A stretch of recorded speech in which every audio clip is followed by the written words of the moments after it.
ขับรถยาวเลยหลายมื้อพี่น้องเลยเมื่อยเนาะก็เมื่อยเติบอยู่แต่ว่าเฮากะอยากพาลูกไปเพื่อความสุขของลูกและครอบครัวเฮาก็อดทนเพื่อนพี่น้องเนาะถามว่าเมื่อยบ่เมื่อยบ่เตียงก็อดทนเพื่อครอบครัวแล้วก็เพื่อลูกเต้าลูกเมียเพิ่นก็บ่ได้คอยไปทางใดสาวไว้เพิ่นก็เอาลูกอยู่แต่เฮือนก็อยากพาเมียไปเที่ยวแน่พาลูกไปดินเปิดหูเปิดตาแน่ถามว่าเมื่อยบ่ขับรถไกลก็เมื่อยแต่ก็อดทนเอาพี่น้องเอ้ยเนาะเพื่อลูกเต้าเพื่อลูกเพื่อเมียแหละก็ให้เพิ่นมีความสุขเฮาก็อดทนพี่น้องเนาะแล้วก็มาฮอดเฮือนแล้วก็นอนพักผ่อนก็มีแฮงแล้วบาดนี้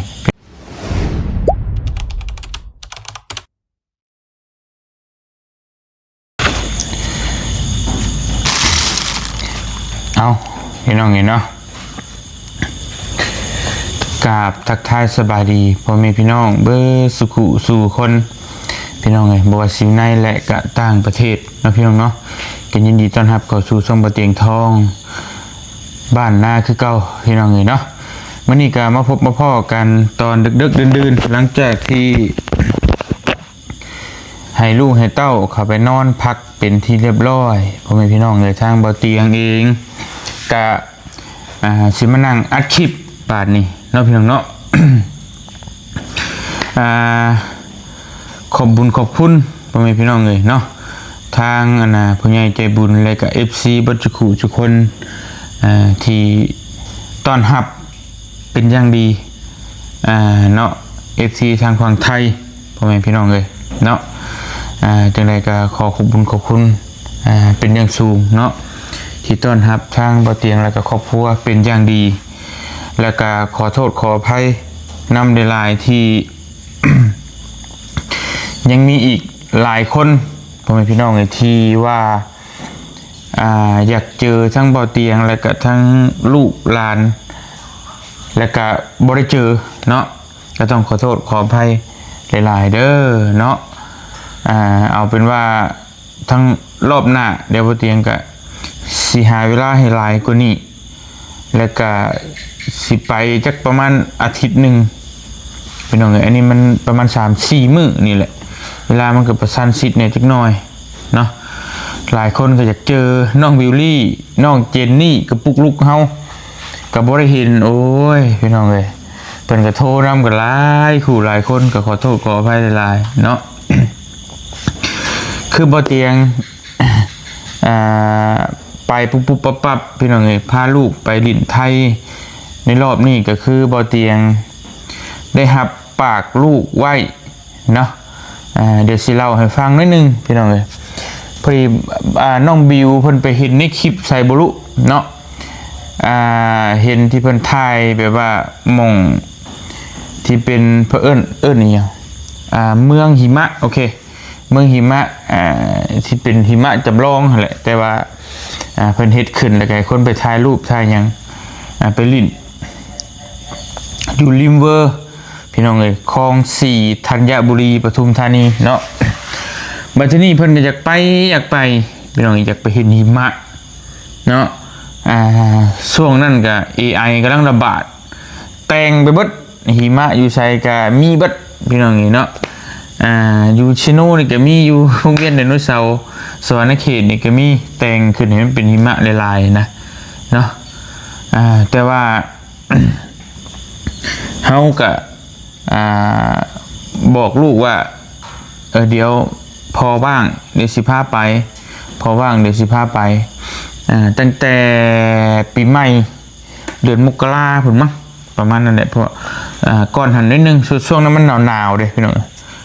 เนาะไปก็ว่าโอ้ได้ไปดินไปเที่ยวมองหนาวๆนะลูกก็อยากเห็นก็อยากไปเบิ่งรับปากว่าจะพูดแหละพอต่อมาบัดนี้ต่อมากับแม่ตู้บ่สบาย แม่ตู้บ่สบายกะเฮากับพาแม่ตู้ไปหาหมอไปฟอกไตหยังก็เที่ยวไปเที่ยวมาคือพี่น้องเห็นนั่นแหละหลังจากหันก็บ่เตียงก็ได้ลงใต้แน่ก็ได้รับผิดชอบงานนู่นนี่นั่นก็เดินสายตลอดก็บ่มีเวลาว่างเลยนะพี่น้องแล้วบัดนี้ก็เลยกลับขึ้นมาตะลาวใต้รอบนี้ เบิ่งอาการไม่ตู้กับไข้แน่แล้วก็เพิ่นก็แข็งแรงแน่หลายเติบนั่นแหละก็เลยถือโอกาสนี่พาลูกไปตั้งใจน่ะสิไปนั่นแหละอยู่ริมเวอร์คลอง4ธัญบุรีพี่น้องเห็นเนาะคือจะไปเบิ่งหิมะโดยตรงเลยส่วนที่ว่าสวนสัตว์ซาฟารีเวอร์FC เพิ่นแนะนำมาใหม่นี่แล้วก็สยามพารากอนที่ว่าสัตว์ทะเลเป็นปูปลาหน้าน้ำเพิ่นนำมาแสดงเฮ็ดวางตู้กระจกหันแล้วก็ FC เพิ่นแล้วก็ทั้งป้าเพิ่นแนะนำให้ไปเบิ่งเนาะอันนี้ก็คือแบบเกินคาดนะพี่น้องเลยก็คือว่าได้เต็มอิ่มทั้งน้องบิวลี่ก็เลยน้องเจนนี่ก็ตื่นเต้นได้ไปเห็นนะเพราะว่าเขาคิดไว้ว่าบ่อยากให้เพิ่นหยุดเรียนหลายมื้อนะช่วงนี้กำลังสิสอบเซ็งกำลังสิเซ็งแล้วสิปิดเทอมละประมาณครึ่งเดือนเนี่ยก็ปิดเทอมพอดีเพิ่นกำลังสิสอบเซ็งบ่เตียงก็คิดว่าสิพาไปตอนแรกวันศุกร์ไปเล่นวันเสาร์ตอนแรกวันอาทิตย์แต่กลับมาแต่วันจันทร์ในเขาเฮียนนะแต่วันนี้ก็ทางแม่พอจัดกับแม่เกษาก็จะเห็นร้านแล้วก็ทางFC หลายคนก็จะเห็นแต่บ่เตียงก็เลยตัดสินใจพาลูกอยู่ฮอดวันจันทร์เดินทางมาแต่วันคานมาฮอดมื้อนี้พี่น้องเนาะก็ขาดเฮียน2 มื้อแล้ววันจันทร์ก็วันอังคารนะก็บ่อยากให้ลูกขาดเฮียนมีแต่จะไปครอบไปบอกครูเพิ่นนั่นแหละว่าเนาะเพราะว่าพาเพิ่นไปแล้วมันกะเวลาบ่ได้ก็เลยขอโทษขออภัยหลายๆที่พ่อแม่พี่น้อง FC ที่บ่ได้เจอน้องบิลลี่และน้องเจนนี่ก็เข้าใจนะพี่น้องเลยเพราะว่าทั้งพ่อแม่หรือป้าลุงหรือคือผู้เฒ่านะบ่แม่นผู้เฒ่ากับผู้ใหญ่เนาะแต่ส่วนหลายนี่สิเป็นผู้เฒ่าเพิ่นอายุประมาณ50ปลาย60รุ่นแม่บ่เตียงนะเป็นก็ถือว่าเป็นยายน้องวิวลี่แหละเป็นยายน้องวิวลี่น้องเจนนี่เพิ่นก็ฮักอีหลีรอนะเพิ่นอยากเห็นเพิ่นอยากเจอเนาะเพิ่นอยากเห็นนั่นแหละบ่เตียงก็เข้าใจแรกๆบ่เตียงก็สิพาลูกมาตั้งแต่มื้อตอนแรกวันอาทิตย์แต่บัดนี้ก็ทางหลายๆคนก็อยากเห็นบ่เตียงก็คือว่าแบบคิดเห็นใจเพิ่นอยากเห็นเนาะคือเฮาอยากเห็นคนหนึ่งแหละแบบใดผู้ใดเฮาที่เฮาแบบว่าอยากเห็นเฮาก็ถ้าบ่ได้เห็นก็ผิดหวังนะเสียใจนะเฮาก็บ่อยากให้เพิ่นเสียใจแล้วเฮาก็อยากให้เพิ่นได้เห็นเพราะว่าจังได๋เฮาก็ได้ไปพุ่นแล้วก็เลยอยู่แต่ว่าก็ยังอีกหลายที่เพิ่นโทรมาตามหลังนะเฮาออกมาแล้วก็มีเพิ่นโทรมาเพิ่นหาก็เห็นคลิปเพิ่นบ่ว่างนั่นน่ะเพิ่นหาก็ได้เบิ่งคลิปแต่ก็ขอโทษขออภัยหลายๆเนาะที่บ่ได้เห็นหลานจ้อยเอาเป็นว่าบ่เตียงรับปากว่าเดี๋ยวเก็บเงินได้อีกก่อนก็อีกหลายเดือนไปอยู่บ่นี่อาจจะคลอดปีใหม่มกราอีกหรือว่าจังใดก็พังเบิ่งหรือว่าตกช่วงหน้าแล้งบ่ได้วิทย์หน้าฝนก่อนหรือช่วงหน้าหนาวนะอย่างเดียวบ่เตียงจังสิพาลูกไปใหม่เก็บเงินอีกก่อนเพราะว่าช่วงนี้ก็คือพี่น้องเห็นว่าบ่เตียงกับทั้งไปฟอกไตเมทั้งอีหยังค่าใช้จ่ายหลายแฮงพี่น้องเห็นเนาะก็แทบสิบ่มีเวลาก็เลยไปซ้ำนี้ก่อนเดี๋ยวเอาเป็นว่าบ่เตียงรับปากเดี๋ยวบ่เตียงเก็บเงินได้อีกเดี๋ยวสิพาลูกไปหาอีกจักอาทิตย์หนึ่งเนาะสำหรับพ่อแม่พี่น้อง FC ผู้ที่เป็น FC ตัวยงคือเพิ่นได้เห็นลานก็คือลูกบ่เตียงนั่นแหละบ่เตียงก็สิพาไปเนาะเพราะว่าเพิ่นมาบ่ได้เด้เพราะว่าเพิ่นบางเทื่อบางคนก็เฮ็ดงานบางเทื่อเพิ่นก็ผู้เฒ่านี่ลูกหลานบ่พาไปก็ยากแต่ถ้าไปใกล้เพิ่นน่ะเพิ่นก็มาหาง่ายเนาะเอาเป็นว่าบ่เตียงสิพาไปแต่เก็บเงินอีกก่อนพี่น้องจังได๋ก็ขอโทษขออภัยหลายๆเด้อที่บ่ได้เห็นหลานสำหรับ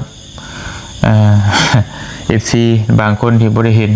ก็ขอโทษขออภัยหลายๆเดี๋ยวโอกาสหน้าบ่เตียงสิพาหลานไปอีกเนาะพี่น้องเอ้ยก็ไปอีกรอบนึงเก็บเงินกับคำอีกก่อนเนาะจังได๋ก็ขอบคุณผู้ที่ต้อนรับเนาะเป็นอย่างดีรวมทั้งเอื้อปานนี่และแม่เวียงคำและก็แม่มุ่นป้าเนาะแล้วก็แม่วิแล้วก็ทั้งพอจัดก็แม่เกษาและก็อีกหลายๆคนที่เพิ่นต้อนรับผู้เพิ่นมาบ่ได้เพิ่นก็ฝากเงินมาช่วยค่าน้ำมันค่ากินค่าอยู่เนาะและก็ FC บ่จุขู่ทุกคนที่ช่วยเป็นกำลังแรงใจให้ทั้งบ่เตียงแล้วก็เบิ่งคลิปให้บ่ข้ามโฆษณาจังได๋บ่เตียงก็ขอขอบคุณขอมุกขอบใจบ่จุขู่ทุกคนขอให้ทุกท่านอยู่ดีมีแรงความเจ็บจะได้ความไข้จะมีขอให้มีแต่แนวดีๆเข้ามาในครอบในครัวเดินทางไปทางใดก็ตลอดปลอดภัยเด้อโอกาสหน้าพาใหม่เจอกันเนาะสำหรับมื้อนี้บ่เตียงขอตัวลาไปนอนก่อนพักผ่อนก่อนบ่ไหวแล้วขับรถยาวเลยหลายมื้อพี่น้องเอ้ยเมื่อยเนาะก็เมื่อยเติบอยู่แต่ว่าเฮาก็อยากพาลูกไปเพื่อความสุขของลูกและครอบครัวเฮาก็อดทนพ่อแม่พี่น้องเอ้ยเนาะถามว่าเมื่อยบ่เมื่อยบ่เตียงก็อดทนเพื่อครอบครัวแล้วก็เพื่อลูกเต้าลูกเมียเพิ่นก็บ่ได้คอยไปทางใดสาวไว้เพิ่นก็เอาลูกอยู่แต่เฮือนก็อยากพาเมียไปเที่ยวแน่พาลูกไปลิ้นเปิดหูเปิดตาแน่ถามว่าเมื่อยบ่ขับรถไกลก็เมื่อยแต่ก็อดทนเอาพี่น้องเอ้ยเนาะเพื่อลูกเต้าเพื่อลูกเพื่อเมียแหละก็ให้เพิ่นมีความสุขเฮาก็อดทนเป็นจังไงเนาะแล้วก็มาฮอดเฮือนแล้วก็นอนพักผ่อนก็มีแฮงแล้วบาดนี้พี่น้องเอ้ยบ่เตียงขอตัวรับไปนอนก่อนอยู่ดีมีแฮงบ่จุกูจุคนไปพักผ่อนกันเด้อพี่น้องเด้อก็มุกขอบใจหลายๆ FC บ่จุกูจุคนเนาะสบายดีเด้อไปนอนก่อนบ๊ายบายพี่น้องเอ้ย